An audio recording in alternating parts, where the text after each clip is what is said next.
Hello friends, today we will be studying a poem by William Butler Yeats. This poem is Sailing to Byzantium. বাইজেন্টিয়ামে sailing করে যাওয়া অর্থাৎ জাহাজে চড়ে যাওয়া। এখানে উইলিয়াম বাটলার ইয়েটসের ইনার জার্নির কথা বলা হয়েছে, সোল জার্নির কথা বলা হয়েছে। উইলিয়াম বাটলার ইয়েটস একজন বিখ্যাত আইরিশ পোয়েট ছিলেন। রবীন্দ্রনাথ ট্যাগোরের গীতাঞ্জলিতে প্রিফেসটা লিখে দিয়েছিলেন উইলিয়াম বাটলার ইয়েটস। গীতাঞ্জলির জন্য রবীন্দ্রনাথ ট্যাগোর 1913-এ পেয়েছিলেন নোবেল প্রাইজ, আর উইলিয়াম বাটলার ইয়েট পেয়েছিলেন 1923-তে নোবেল প্রাইজ ফর লিটারেচার। তো এখন আমাদের জানার দরকার যে বাইজেন্টিয়াম কি। বাইজেন্টিয়াম একটি গ্রিক শহর, সেটা বর্তমান তুরস্কের মধ্যে আছে, অর্থাৎ বর্তমান ইস্তাম্বুল আমরা বলতে পারি যে ইস্তাম্বুলের মধ্যে আছে। টার্কি আগে ছিল, তুরস্ক আগে ছিল, অর্থাৎ কনস্টান্টিনোপল যার নাম ছিল সেটা আগে পুরাতন নাম ছিল, কিন্তু এখন ইস্তাম্বুল হয়ে গেছে সেই Byzantium. Byzantium was eastern half of the Roman empire. বাইজেন্টিয়ামের মধ্যে অনেকগুলি ডেভেলপড কান্ট্রি ছিল। এদের মধ্যে Turkey, Greece, Italy, Libya, Egypt, Israel, Cyprus, Bulgaria, Syria, Morocco এইগুলি ছিল। এবং বলা হয়ে থাকে কালচারের দিক থেকে এবং নারী শক্তি, নারী স্বাধীনতার থেকে এই বাইজেন্টিয়াম খুব ডেভেলপ ছিল, যেখানে artist, poets, writers, musician, astronomers, architects, scribes, philosophers, scientist, politicians, theologist তারা ছিলেন। তার এরকম একটি ডেভেলপড নেশন ছিল বাইজেন্টিয়াম। কিন্তু এখন আমাদের যেই উইলিয়াম বাটলার ইয়েটসের বাইজেন্টিয়াম, সেই বাইজেন্টিয়াম একটি প্যারাডাইস, একটি শান্তির জায়গা, যেখানে তিনি বলেছেন যে একমাত্র ওল্ড পিপলের জন্য এই জায়গাটি যথেষ্ট সুন্দর এবং তাদের জন্য এটা গঠন করা হয়েছে, অর্থাৎ ইহা এক ধরনের প্যারাডাইস বলতে পারবো। তাহলে এই বাইজেন্টিয়ামে তিনি যেতে চান, তিনি সেল করে যেতে চান। তাহলে আমরা পড়ছি Byzantium পোয়েমটি, which is written by William Butler Yeats. Stanza 1. That is no country for old men. ওই কান্ট্রিটি ওল্ড ম্যানের জন্য নয়। এখানে দ্যাট বলতে এখানে তিনি তার নিজের কান্ট্রি আয়ারল্যান্ডকে বুঝিয়েছেন। তবে এখানে দ্যাট বলতে আমরা বুঝি যে তিনি এখন এই আয়ারল্যান্ডে নেই, তিনি অলরেডি পৌঁছে গেছেন তার স্বপ্নের দেশ বাইজেন্টিয়ামে, তার প্যারাডাইস বাইজেন্টিয়ামে পৌঁছে গেছেন। আমরা দ্যাটের মাধ্যমে বুঝতে পারি that is no country for old man. তিনি বলেছেন ওল্ড ম্যানের জন্য ওই কান্ট্রিটি নয়। The young in one another arms, birds in the trees. ইয়াংরা একে অপরের হাতে হাত ধরে রয়েছে। যেরকমভাবে গাছের মধ্যে পাখিরা থাকে ঠিক সেরকমভাবে এখানে তারাও রয়েছে। তো এখানে মানুষের সঙ্গে এখানে প্রকৃতির যে একটা সম্পর্ক এবং তার যে সৌন্দর্য, এখানে প্রকৃতিকে এনে সেই সৌন্দর্যের কথা এখানে তুলে ধরা হয়েছে, কিন্তু এর পেছনেও একটি কদাকার এবং কুৎসিত রূপ তিনি ফুটিয়ে তুলেছেন। দোজ ডাইং জেনারেশন, ওই ডাইং জেনারেশন, এই এক্সপ্রেশনটির মাধ্যমে দোজ ডাইং জেনারেশন, ওই জেনারেশন, এখানে জেনারেশন বলতে সেই জেনারেশনের কথা বলা হয়েছে যে জেনারেশনে তিনি থেকেছিলেন, যেই কান্ট্রিতে তিনি থেকেছিলেন এবং যেই কান্ট্রির জেনারেশনকে তিনি বুঝেছিলেন সেই কান্ট্রি হলো আয়ারল্যান্ড। দোজ বলতে আমরা বুঝে গেছি আবার যে তিনি এখন আর সেই কান্ট্রিতে নেই, সেই আয়ারল্যান্ডে নেই, তিনি অলরেডি বাইজেন্টিয়ামে আছেন, তার স্বপ্নের দেশে, তার শান্তির দেশে আছেন। বলেছে দোজ ডাইং জেনারেশন, ওই ক্ষয়িষ্ণু, ওই মৃত হবে যে মরণশীল জেনারেশন, অ্যাড দেয়ার সং, তাদের গানের মধ্যে আছে, তারা গান গাইছে। তো কিসের গান গাইছে? তারা বিভিন্ন রকমের গান গাইছে। The salmon falls, the mackerel crowded seas, fish, flesh or fowl commend all summer long. তারা যাদের গান গাইছে, যাদের নিয়ে গান গাইছে, এর মধ্যে প্রকৃতি আছে, সেখানে আছে ফিশ, সেখানে আছে ফ্ল্যাশ। ফ্ল্যাশ বলতে এখানে পেশিবহুল জীবকে বুঝিয়েছে, এখানে মানুষ অথবা পশুদেরকে আমরা ফ্ল্যাশ বুঝে থাকি, অথবা ফাউল, ফাউল বলতে এখানে পাখিদের বুঝিয়েছে। তো সবের গান গাইছে। স্যালমন ফলস হলো আমেরিকার এক ধরনের একটি জায়গাতে আছে, সেটা হলো জলপ্রপাত। আর the mackerel crowded seas, crowded প্রচুর পরিমাণে, যা বুঝায় এখানে ক্রাউডেড দিয়ে। ম্যাকারেল হলো এক ধরনের সামুদ্রিক মাছ, প্রচুর পরিমাণে। এগুলো নিয়ে অ্যাড দেয়ার সং বলা হয়েছে, তাদের গানের মধ্যে তারা আছে। কমেন্ড অল সামার লং, তারা গুণ কীর্তন করছে, তারা গুণগান করছে। Whatever is begotten, born and dies, যা কিছু পাওয়া যায়, বিগটেন মানে পাওয়া যায়, লব্ধ হয়, বর্ন অ্যান্ড ডাইস জন্ম হয় এবং মৃত্যুবরণ করে। তাহলে ওই জেনারেশন জন্ম হয়, মৃত্যুবরণ করে, এই দুইটি বড় ধরনের বিষয় থাকে তাদের মধ্যে। অর্থাৎ তিনি চান না যে শুধু মানুষের জন্ম এবং মৃত্যু এই দুইটিই বড় কারণ হোক, এর মাঝখানে যাতে তারা বিশেষ কিছু কাজ করে, সেই জন্য তিনি চলে গেছেন বাইজেন্টিয়ামে চলে গেছেন।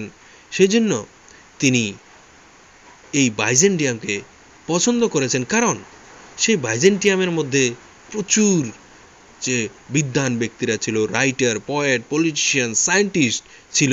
এই জন্য তিনি তাকে সেই বাইজেন্টিয়াম নাম দিয়েছেন এই পোয়েমটির মধ্যে। তিনি সেরকম একটি দেশের মধ্যে থাকতে চান, এবং যেই দেশের মধ্যে শুধু জেনারেশন, জন্ম এবং মৃত্যু সেটাই বড় কথা, এবং মাঝখানে এমন কিছু মহান কার্য করে না, সেই রকম দেশে তিনি থাকতে চান না।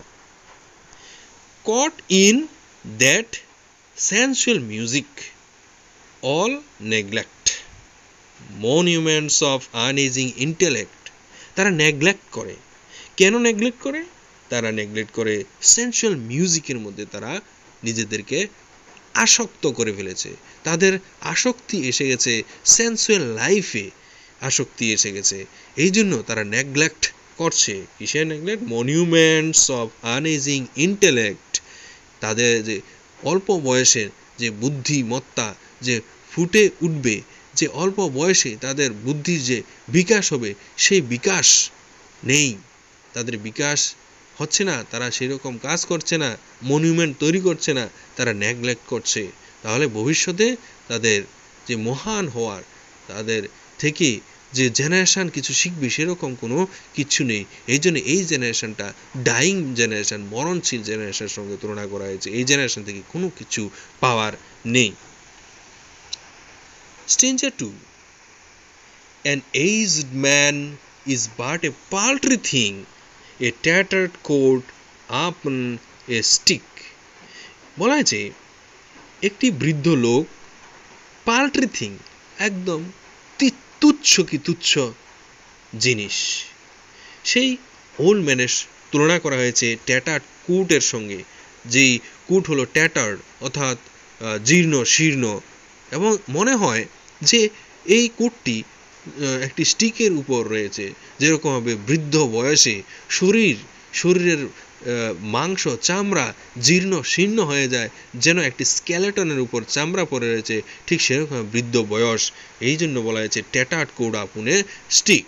আনলেস বলা হয়েছে, আনলেস যদি না, তাহলে বলা হয়েছে যে ওল্ড এজ হলো তুচ্ছ থিং, যদি না, তারপরে যা বলা হয়েছে লাইনে, এইগুলি যদি না হয়, এইগুলি যদি না থাকে, নিচের যে সেন্টেন্সগুলিতে আছে এগুলি যদি না হয় তাহলে ওল্ড এজ হবে পাল্ট্রি থিং। তাহলে এর মানে হলো যে ওল্ড এজ পাল্ট্রি থিং রিয়েলি নয়। যদি ওল্ড এজের মধ্যে নিচের বিষয়গুলি থাকে তাহলেই হবে পাল্ট্রি থিং। এই জন্য বলা হয়েছে আনলেস, যদি না সোল ক্ল্যাপ ইটস হ্যান্ডস, এর আত্মা তার হাততালি না দেয়, অর্থাৎ আত্মাতে যদি খুশি না থাকে তাহলে ওল্ড এজটা হবে পাল্ট্রি থিং। অ্যান্ড সিং, যদি সে গান না গায়, এটা গাইতে হবে। অ্যান্ড লাউডার সিং, আরো বেশি লাউডলি গাইতে হবে। For every tatter in its mortal dress, কারণ সে মরণশীল, তার মর্টাল ড্রেসের মধ্যে সেই শরীরটা মর্টাল ড্রেস। তাহলে এই মর্টাল ড্রেসে আর কয়েকদিন পরে তার মৃত্যু হবে। কিন্তু এই সময়ে যদি তার সোলটা হ্যাপি না থাকে, সে যদি সেরকম গান লাউডলি না গাইতে পারে, তাহলেই হবে সেই বৃদ্ধ বয়সটা কি থিং? সেই বৃদ্ধ বয়সটা পাল্ট্রি থিং।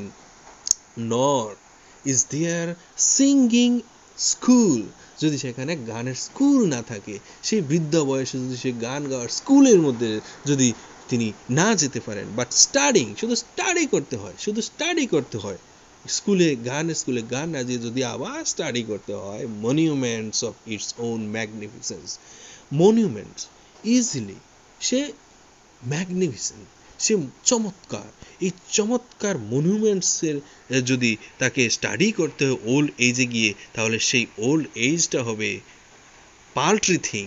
কারণ মনিউমেন্ট সে এমনিতেই চমৎকার, এটা স্টাডি করে কি করবে, নতুন করে ক্রিয়েটিভ কিছু যদি করে, তাহলেই হবে সেই বৃদ্ধ বয়স important thing. And therefore I have sailed the seas and come to the holy city of Byzantium. এই জন্য আমি সমুদ্র যাত্রা করেছি এবং সমুদ্র যাত্রা করে আমার হোলি সিটিতে এসেছি, বাইজেন্টিয়ামে এসেছি। তিনি হোলি সিটিতে বাইজেন্টিয়ামে এসে গেছেন। তাহলে আমরা পোয়েমের শুরুতেই আমরা পাই যে তিনি বাইজেন্টিয়ামে পৌঁছে গেছেন। এখন আমরা সেকেন্ড স্টেঞ্জাতেও পাই যে তিনি বাইজেন্টিয়ামে অলরেডি পৌঁছে গেছেন, তিনি তাকে হোলি প্লেস বলেছেন। আসলে সেটা যেহেতু একটা ইনার জার্নি, তিনি বলেছেন যে তাকে একটা সোল ক্রিয়েট করতে হবে, তার সোলকে দেখিয়েছেন এই দ্য সেলিং টু বাইজেন্টিয়াম পোয়েমটির মাধ্যমে। খুব সুন্দর একটি পোয়েম, খুব বিখ্যাত একটি পোয়েম তিনি রচনা করেছেন।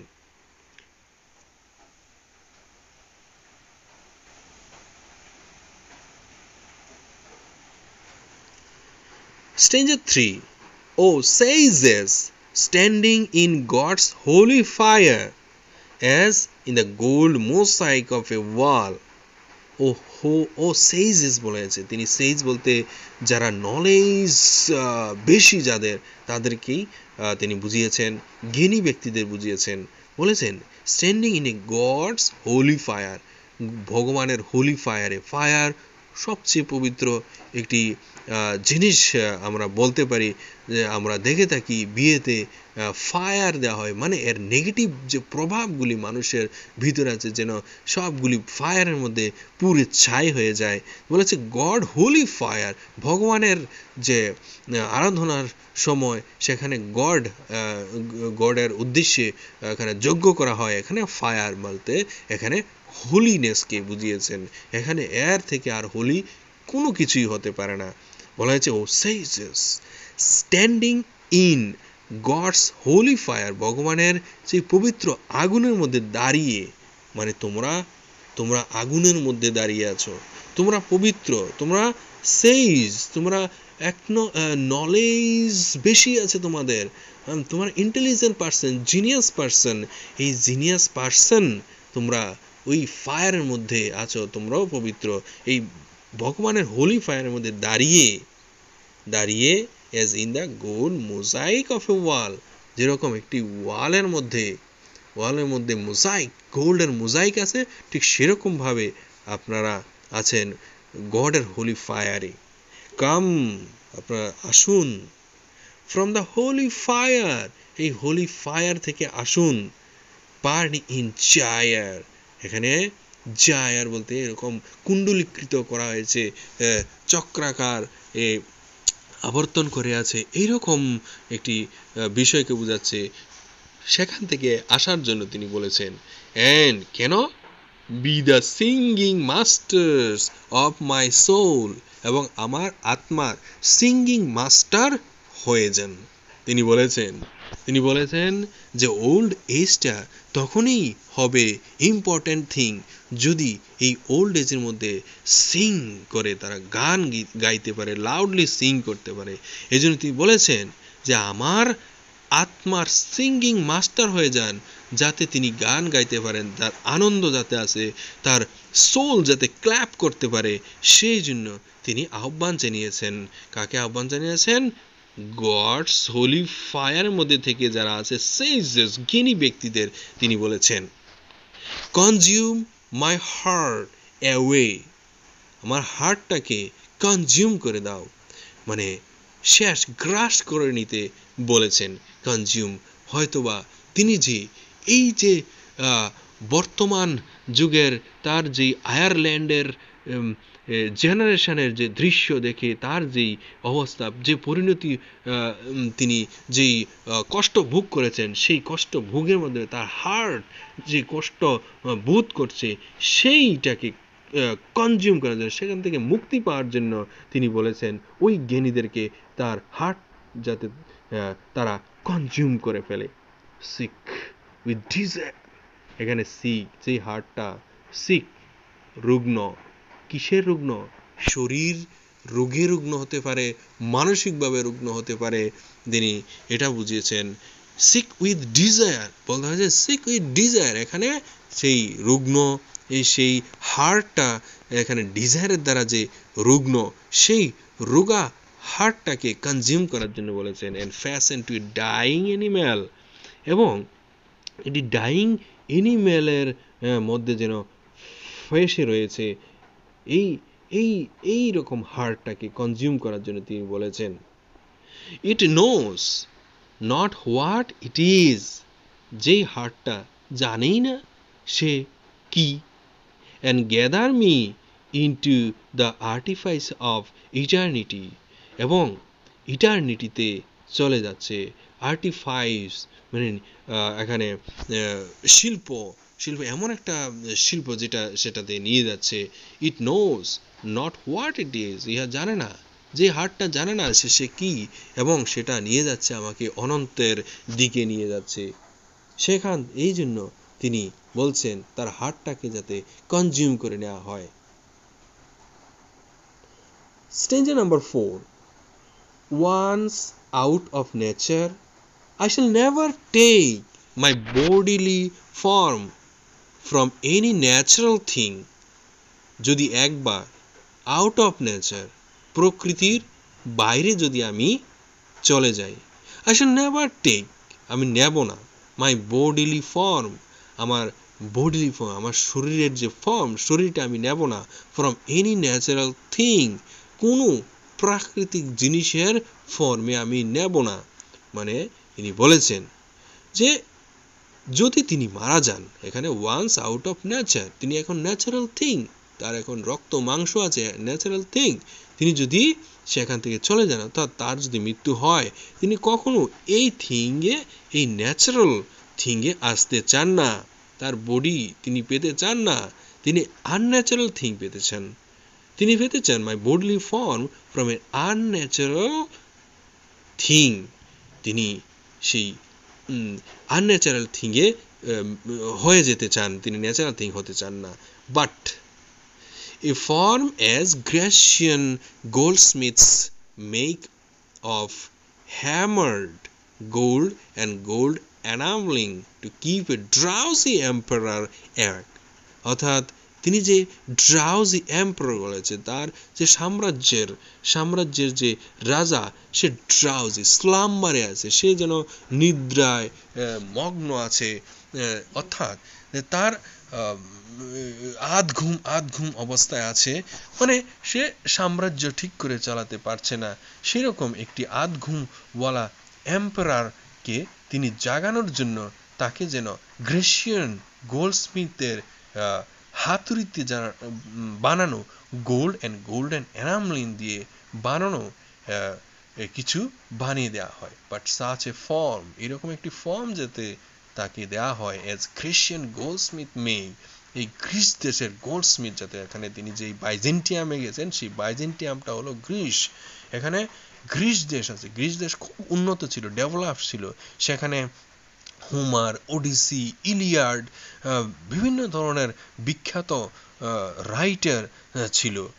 সেই রাইটার ডান্তে এলিগিরি ছিল, সেই রাইটার যে একটা বিখ্যাত সেই বাইজেন্টিয়াম শহর, সেই রকম একটি গ্রিসিয়ান গোল্ডস্মিথের দ্বারা নির্মিত হ্যামারের দ্বারা নির্মিত যে গোল্ড এবং গোল্ডের দ্বারা প্রলেপ দ্বারা তিনি এমন কিছু একটা পেতে চান যার মাধ্যমে তিনি ওই ঘুমন্ত, ওই আধো ঘুমওয়ালা এম্পারারকে তিনি জাগাতে পারেন।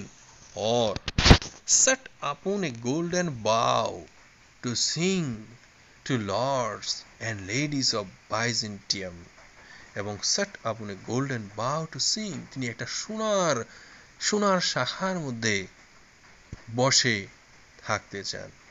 তিনি একটা সোনার বলতে বাউ বলতে এখানে গাছের ডালকে বোঝাচ্ছে, কিন্তু এখানে তো তিনি ন্যাচারাল থিং হবেন না, তিনি আনন্যাচারাল থিং হবেন। তাহলে এখানে সোনার শাখা বলতে এমন কিছু একটা বিষয় বোঝাচ্ছে যার মাধ্যমে তাকে দেখা যাবে যে তিনি যেন একটা গান গাইছেন, তিনি যেন সব চেতনার গান গাইতে পারছেন, তাকে দেখে যাতে অনুপ্রাণিত হয় মানুষ এবং তার গানে যাতে বাইজেন্টিয়ামের লর্ড এবং লেডিসরা খুব আলোড়িত হয় এবং খুশি হয়, তিনি সেই এরকম একটা জায়গাতে বসে থাকতে চান। Of what is past or passing or to come, সে এরকম একটি জায়গাতে বসে গান গাইতে চান। সেই গানগুলি হবে কি, যে অতীতে কি ছিল, কি বর্তমানে চলছে এবং ভবিষ্যতে কি হবে, এই বিষয়টি নিয়ে তিনি গান গাইতে চান। অ্যাকচুয়ালি আমরা বুঝেছি যে এই পোয়েমটিই হলো তার গান, এবং তিনি আসলেই একটি সোনালি ব্রাঞ্চের মধ্যে, সোনালি গাছের মধ্যে তিনি বসে আছেন। সেই সোনালি গাছ হলো এডুকেশন, সেই সোনালি গাছ হলো ওয়াইজ ম্যানের পরিবেশ, যেই পরিবেশে তিনি একজন কবি এবং একজন বিখ্যাত কবি হয়ে গেছেন। তিনি একটি সোনালি ডালের মধ্যে এখন আছেন, এবং সেই সোনালি ডালের মধ্যে থেকেই তিনি আমাদেরকে এই পাসিং এবং ফিউচার সম্পর্কে আমাদেরকে যে গান গিয়েছেন।